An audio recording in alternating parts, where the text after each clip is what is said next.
guerre est d'une implacable actualité. Mais comment la traduire en mots ? Horreur, inhumanité, mort, injustice, vengeance, silence, vérité, réparation, justice, culpabilité. Comment dire la guerre dans sa propre langue et comment donc la traduire d'une langue à une autre ? Ces questions, les Assises de la traduction les ont abordées durant 3 jours, les 7, 8 et 9 novembre 2014 à Arles.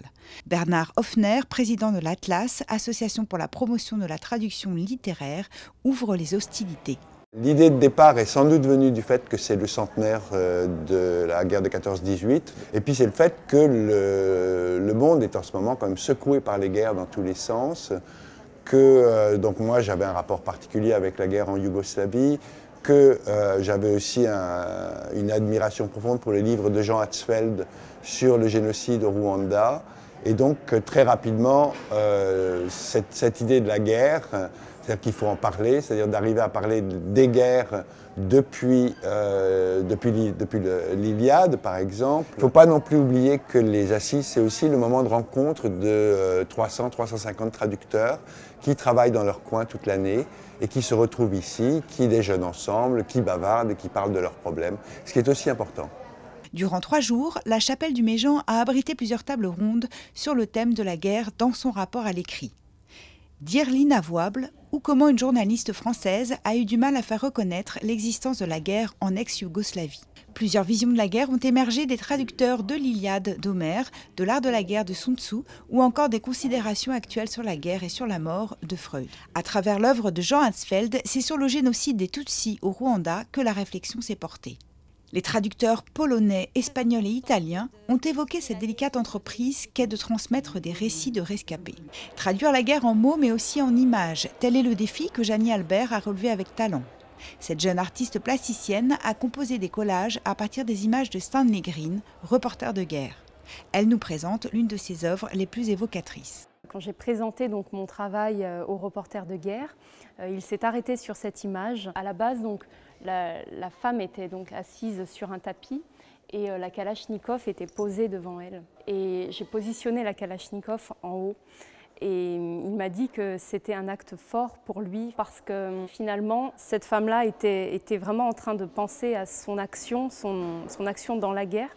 C'était une façon de montrer qu'elle était complètement prise dans sa révolution à elle. Les mots, eux aussi, font leur révolution. Durant ces ateliers de traduction qui ont eu lieu à l'espace Van Gogh. Des ateliers ouverts aux professionnels et non professionnels également, autour d'œuvres écrites dans toutes les langues, ou presque, traitant d'un même thème, la guerre. Mais au fait, d'où vient l'envie d'embrasser la carrière de traducteur ? Soit on est traducteur, soit on ne l'est pas. Soit on est comédien, soit on n'est pas comédien. Il y a pas de... Après, on peut affiner son art, mais il y a quelque chose quand même en soi qui fait qu'on a envie de faire ça ou pas et que voilà. Que c'est une passion ? Oui, on ne peut pas traduire sans passion, sinon on meurt d'ennui. Après être parti la fleur au stylo, avoir bataillé des pages durant, voici venue l'heure des récompenses. 2 traductrices ont reçu les honneurs, dont le Grand Prix de la traduction de la Société des gens de lettres. L'une d'elles nous livre son témoignage. C'est un livre sur la fuite parce que dans le manuscrit, on a 4 personnages un petit peu irréels qui se retrouvent dans 4 époques de l'histoire, 4 lieux, des époques où régnait la paix, la civilisation, etc. et qui à chaque fois doivent fuir parce qu'il y a toujours la menace de la guerre. Voilà, et ça s'appelle Guerre et guerre, comme si on ne pouvait jamais, on avait beau fuir, on ne peut jamais échapper à la guerre, elle est partout. Enfin, le directeur d'Atlas a été nommé chevalier des arts et des lettres par le maire d'Arles en personne. Son combat en faveur de la traduction n'aura pas été vain. Comme me voici chevalier, je veux profiter de cette occasion pour enfourcher ma rossinante et me précipiter contre quelques moulins à vent. Il y avait dans la lecture d'hier soir